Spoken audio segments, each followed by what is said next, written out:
and stand down. Stand ready. Okay? Stand back and stay ready. That's what he said? Basically, yeah. Listen. That sound like that. What that sound like to y'all? That sound like get ready, right? So I'm like, wait a minute. What? This just has to stop because it's just too much right now. It's too much, and I never thought. And I'm so happy to have witnessed seeing we being blessed with an African American president. Yeah.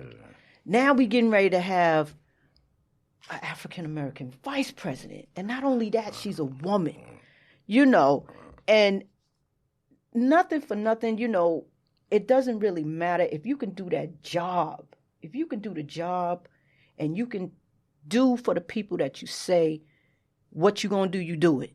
Because it's a lot of them, they walk around and they say things. And like I said, if you're not in the trenches with people, if you don't walk with people, if you don't speak to people, and find out what their plights are, how are you really helping? True, you're right. You're right. Sitting up in these high places, but yet you're just actually looking down. You're not helping. So this is what we're going through now. And I will say this, gentlemen, that, listen, when I saw the unity that was displayed, where it wasn't just black, was black, white, Latino, all nationalities, which they don't want to really accept it, but we all one. True. You understand what I'm saying? True. Because I don't see where if you cut me, my blood is different from yours. It's the same color. But it just really did something to me to see all the unity. And I was just like, wow, all of this. Can you imagine what we can do as a nation if it stayed that way? You know what I mean? Yeah. And why did all of this in the past have to happen? Why did all of that have to happen? And it's still, you see it. It's coming full circle. Yeah, you see it. But, I'm just like, it's just so much. And to be able to be a survivor of certain eras, like I look at you and I'm like, wow, I'm so honored, to be in your presence. I look at Mr. Harris and I'm honored because you guys seen a lot, went through a lot, and you here, still here. That's a blessing. That is so much of a blessing. But what I wanted to ask you was, what would you convey to this generation in regards to being a part of their community, learning their rights, and educating themselves on the contribution of their forefathers? See, that's I talked to they got this new thing now, where in the penitentiary, the JPay thing, right? Mm-hmm. So I've been talking, hitting them on the email every now and then, cat, right? But that's another thing, I'm not gonna say too much about him because he's still trying to come home. You know what I mean? So, far, in the courts rather. Right. But anything other than that, that's my man. But far as what, the kids, right now with the little, you call them gang, I call them gangs, little crews running around now. All right, my man Nacy, right? He do, I forgot the name of the place on something. Mm-hmm. Erica White, he worked for her. Okay. Right, they do with something with the kids and all that. Erica Ford. Right? Okay. Erica Ford. Erica Ford. Okay. But yeah. What is the name of that? Her Life something. Life Camp. Life Camp. Okay. Yeah. For all you listeners out there, check out Life Camp with Sister Erica Ford. She is a neighborhood. She's all of our activists. She's an activist, and she does everything where she can put her hands into it to help, everybody. So shout out to her. Yeah. But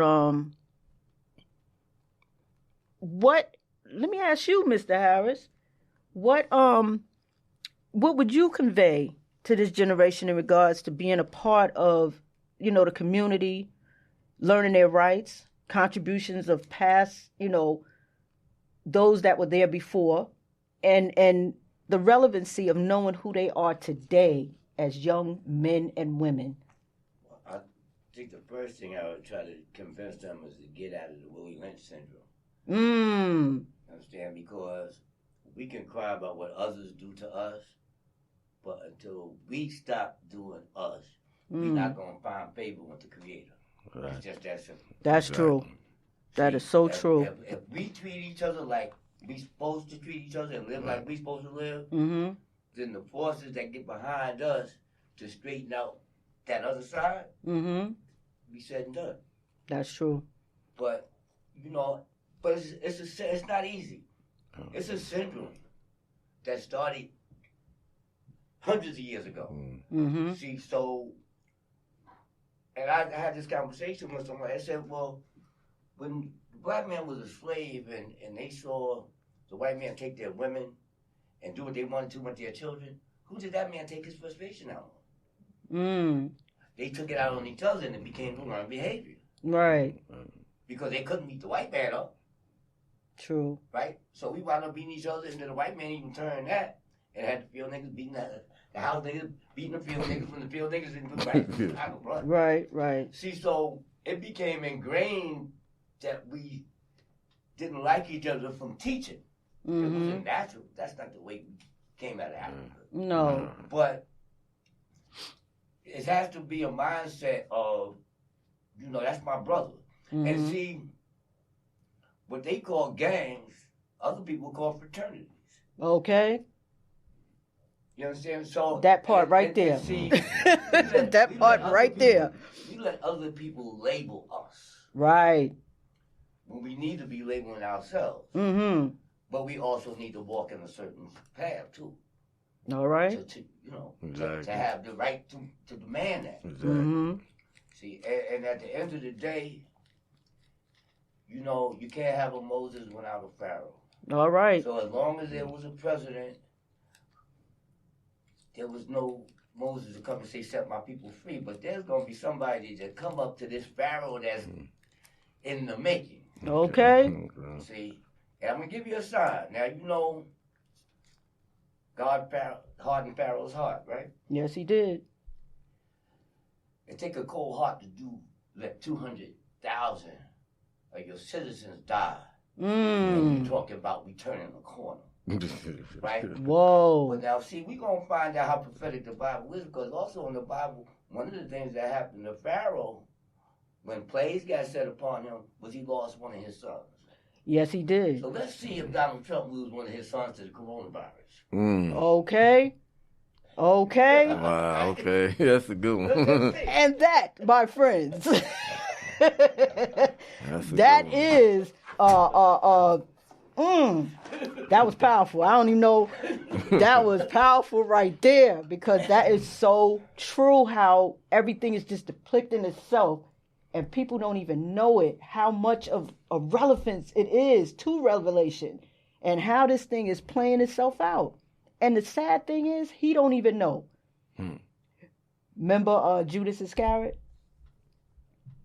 His mission was to turn Jesus in and turn on him.